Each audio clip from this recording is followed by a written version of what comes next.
Hello, my name is Megan Long, and I am a student at the University of South Alabama.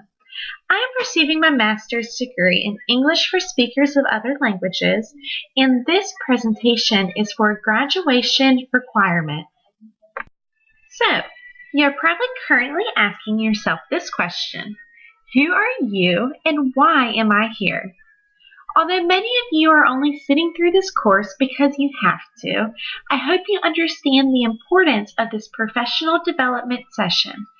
I have been chosen to work with the English for Speakers of Other Languages coordinator for this medium-sized school system. While I have had occasional English language learners over the years, there have typically only been one or two per grade level. I have recently learned that this coming fall, my system will host an influx of English language learners from multiple language backgrounds and cultures, and of varying fluency levels. Today, I will be directing this seminar on how to properly educate students who are speakers of languages other than English.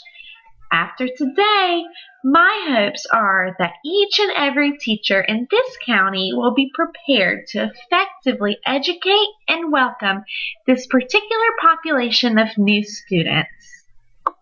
I believe that in order to understand how an English language learner feels, one must first walk a mile in their shoes. So, I want everyone to close their eyes and imagine this scenario. You are 12 years old and you live in America. More specifically, you live in Virginia, a small town outside of the District of Columbia, and you have lived in the same house for your entire life with the same neighbors and the same friends. Your best friend has lived across the street from you for your entire life. Your aunt and uncle live 2 doors down from you, and your grandparents live just on the other side of the street from yours. It is Friday night and your parents take you out to eat with your sister. Seems normal, right? Unfortunately, no. Your parents tell you that your dad has received a promotion and will be moving to South America next month. A month has passed and you tried your best to learn Spanish and you have said your goodbyes. The town that you live in does not have a special school for English-speaking students, so you are forced to attend a school where everybody speaks Spanish, even the teachers. You cannot read many signs, and you are unable to communicate with the other students or faculty. You quickly realize that this is your new life, and you must adapt quickly. Open your eyes. Please take a few minutes to discuss how you would feel. How do you hope the teachers would act towards you? How do you hope the other students act towards you? How do you act? Do you have culture shock? The variety of cultures that we have in America is so wonderful, but it can present a significant amount of issues when educating English language learners. As teachers, we must understand our culture and the American culture in order to best understand the differences in other people's cultures. Although we, as Americans, may believe in individualism, personal control, honesty, materialism, and informalities, many cultures have different customs. It is very important to understand other cultures, but there are almost 200 countries in the world. That is a lot of countries. Once you are informed of the particular students you will be surrounded by, I encourage you to research those specific cultures. This will not only help you relate better to your students, but the families of your English language learners will be very appreciative of this. So, what does a multicultural environment look like? Not only should individuals develop self-awareness, those in a multicultural classroom should develop a wide understanding and appreciation of other cultures and customs. As educators, you must encourage cultural diversity in societal groups. Like aforementioned, Understanding students' values and belief systems are crucial when catering to individual learning styles and providing students with a positive learning environment. By providing equal opportunities for all students and promoting communication with all people in an environment, educators will be able to successfully begin the creation of a multicultural classroom. Also, please understand that the majority of English language learners develop culture shock upon their arrival in an American school. Not only does the discomfort of a different culture cause a child to feel socially incompatible, culture shock can present physical symptoms too, such as headaches, stomach aches, and exhaustion. I encourage you to embrace the diverse cultures in your classroom by reaching out to families. Determine events and routines that your English language learners are accustomed to. Then, implement certain routines into the school day. As educators, we have the power to determine the success of our students. So let's encourage, embrace, and empower all of our students, including our English language learners. Understanding the different cultural norms in regards to communication patterns, both verbal and nonverbal, are very important when understanding how an English language learner thinks, acts, and learns. Some cultures have high involvement conversations where people may interrupt and speak over other people. Other cultures, like the American culture, believe in high considerateness conversations. Like the name suggests, these people are taught to politely listen and silently interact with the speaker. Unlike high involvement cultures, high considerateness conversationalists consider interrupting to be very rude. Also valued in American culture, direct speech involves the speaker stating his point with no filler words. Unlike Americans and other cultures who appreciate when the speaker does not beat around the bush, some cultures believe that directness is rude and possibly embarrassing. These cultures promote indirect speech. The final methods of communication that I would like to mention today are high context communication and low context communication. Certain cultures intrinsically communicate with knowledge and feeling. These high context cultures tend to be more silent, whereas low context cultures have more conversations.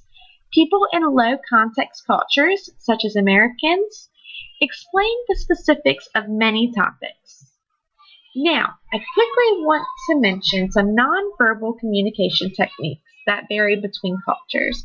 I don't want to spend too much time discussing these, but I would like for you to be aware that different cultures have differences upon different movements. Eye contact, touch, personal space, and time. These are all non-linguistic communication methods that differ between cultures and are used in different ways.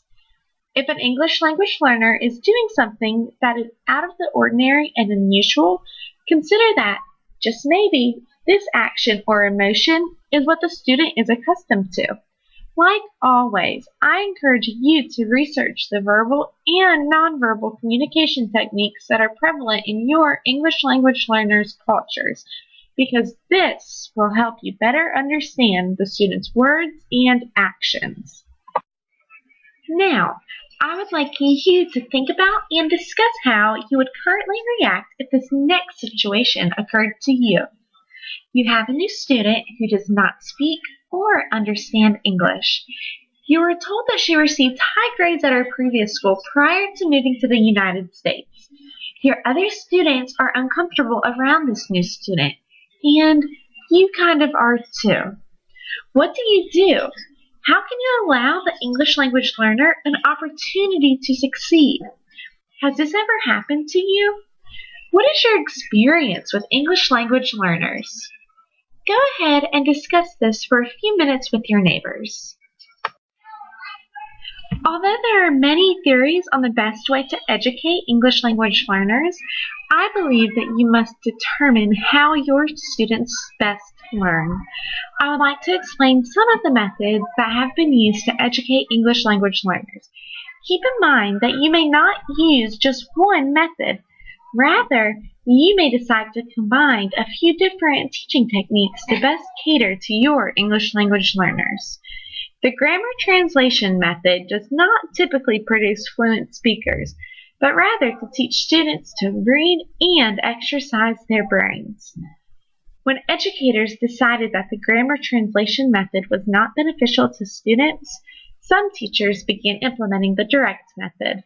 This is completely opposite of the grammar translation method because, unlike the grammar translation method, the direct method allows for no use of the native language in the classroom. In order to convey a particular meaning and not use the native language, many visuals are used in a classroom that uses the direct method. Another method that has adapted into classrooms today is the audiolingual method. Although typically unsuccessful when teaching students to communicate in a particular language, the audiolingual method encourages students to listen and repeat. Students simply memorize the meanings of multiple sayings rather than learning the vocabulary and grammar aspects of a language. Sometimes, the audiolingual method is successful, but typically, this is not the best method to help teach English to speakers of other languages. Now, Suggestopedia and total physical response are very similar. Both methods encourage physical interaction when educating students. The main difference between the two is that total physical response does not allow for any communication, but both methods are great for students who are nervous to speak in class.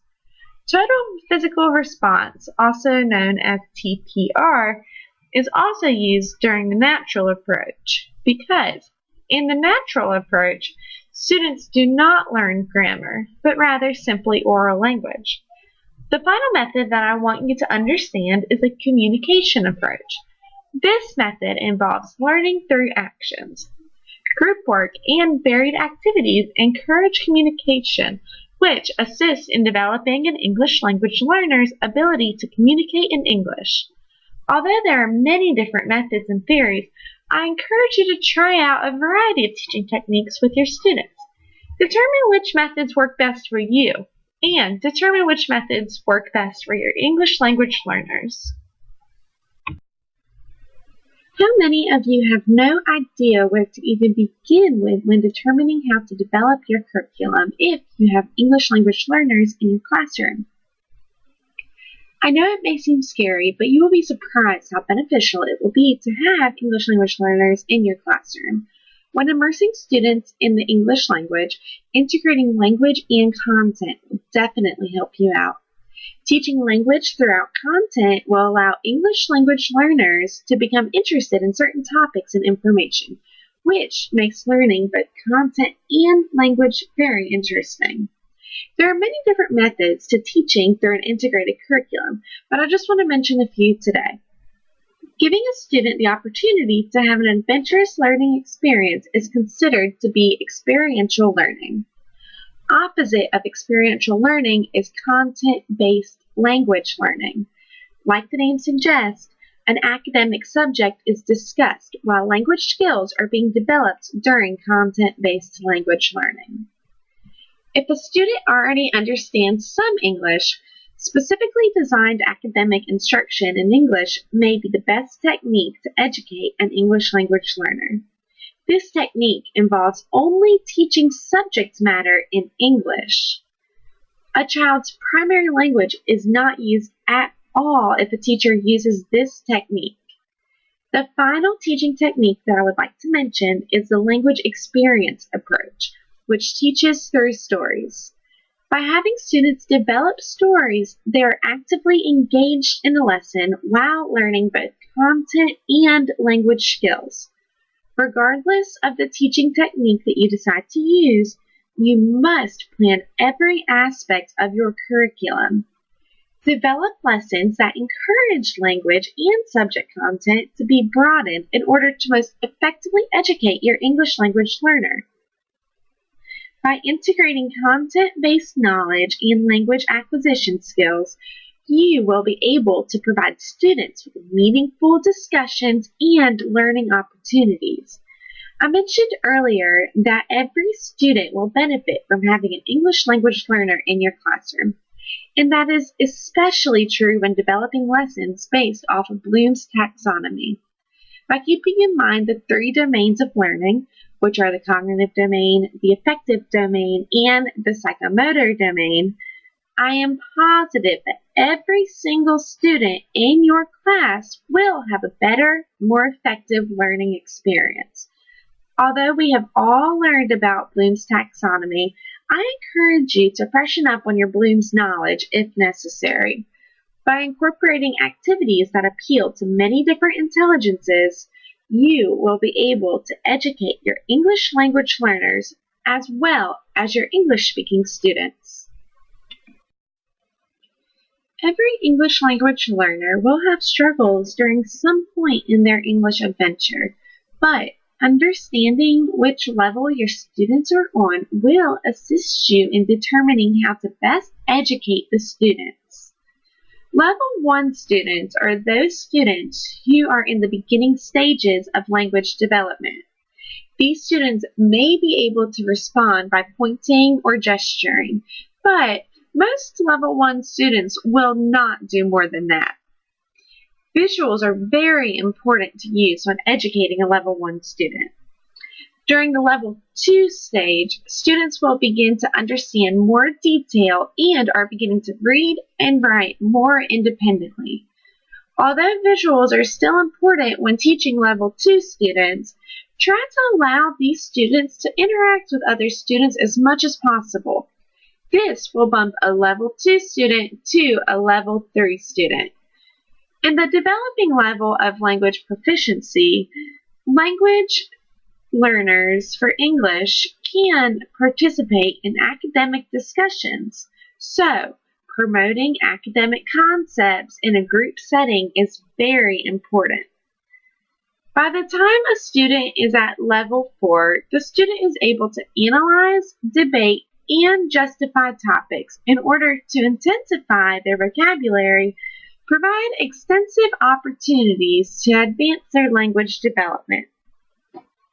The final stage of language proficiency is an advanced English language learner who is now bridging the language gap. Level 5 students are expected to perform in a similar manner as a non-English language learner.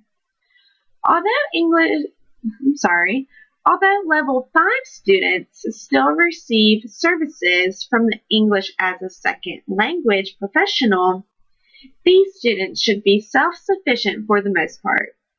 Now that you have a brief understanding of the levels of language proficiency, we are able to discuss the multiple language skills and how they relate to English language learners. What do you think of when you hear the word communication? Most of you probably think of talking, right? Maybe some of you think of listening, and maybe some of you don't even know what to really think about. Communication involves more than just listening and orally communicating. Being able to read and write are important communication techniques as well. Vocabulary and grammar are also important when discussing language skills. Let's start with listening. Being able to understand what other people are saying is very important. When teaching English language learners, we must be able to teach the students how to understand different accents and the meanings of a conversation. Being able to determine the message and interpret the message are crucial elements of listening. In order to broaden students' listening skills, implement listening techniques and skills into every lesson of the school day. Going hand in hand with listening communication, oral communication is another important aspect of developing language skills. Teaching children to transfer information and interact socially through communication are crucial for the success of English language learners. Be sure to correct issues that impede the meaning of a student's language, but please do not correct simple errors that do not affect a student's communication with somebody else. This could discourage the student and cause him to be reluctant to communicating in general. Like listening skills, constantly encourage English language learners to develop their oral language skills by implementing these skills into every lesson. While we are discussing oral skills, I want to briefly mention the importance of developing students' vocabularies. In my opinion, the best way to teach vocabulary is through reading. First, identify any words in a passage that a student may be unfamiliar with. Then, pre-teach these words. Be sure to only choose 3 to 5 words at a time to teach because we do not want to overload or confuse a student. Finally, find connections between new words and old concepts. If you need further ways to instruct vocabulary, please do not hesitate to ask me or any other English as a second language professional. As you're probably beginning to notice, all language skills are connected in one way or another. Reading is also another means of communication that English language learners must develop a skill for. Understanding the reading level of a student in their first language may help you in determining how to teach an English language learner how to read in English. Literate students may still struggle with many aspects of reading in English, such as sound, symbol recognition, background knowledge, and critical thinking skills. Be sure to use reading assessments to further advance your English language learners' reading skills, but always try to vary the type of assessment that you're using. Like general education students, incorporating self-assessments can significantly boost your students' reading skills. A very tricky language skill for English language learners is the ability to write in English. English language learners need to know vocabulary, spelling, and grammar in order to write, as well as text organization. Practicing many different types of writing is very important in advancing a student's writing skills. Teaching grammar skills also helps with writing. Because English grammar can be confusing for English-speaking students, we must make grammatical lessons and all lessons hands-on, student-centered, and most importantly, fun. Like always, if you need help with a particular skill set, please do not hesitate to ask. There are many tips and resources to assist in teaching language skills to English language learners. So, be sure to ask for help and take advantage of any resource that you can find. When teaching English to speakers of other languages, you must always relate new concepts to old knowledge. Relate, relate, relate.